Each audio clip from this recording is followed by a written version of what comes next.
back to another video of Slime Monsters. I'm Amanda. I'm Alessandra. And I'm Ella. Join us as we take on the challenge of making slime like a pro, and let's see if we can nail the perfect consistency.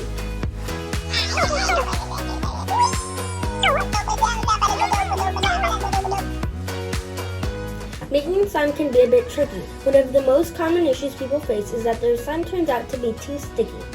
This usually happens when there's too much liquid in the mixture. Another issue is when the slime is too runny, which can be frustrating.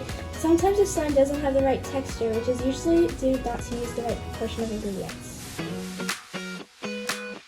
Let's get started with our slime making process. First, mix a cup of glue and a cup of warm water in a bowl and add a few drops of food coloring to tint your slime. Next, in another bowl, mix together a teaspoon of borax with a cup of warm water, called activator. Slowly add the borax mixture to the glue mixture, stirring consistently. As you stir, you'll start to see the slime coming together. Keep stirring until the slime reaches the desired consistency.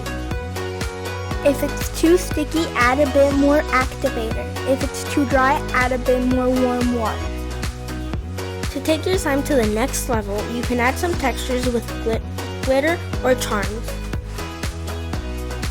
This is where you can get really creative and make your slime stand out. Just mix in your chosen texture after the slime is formed.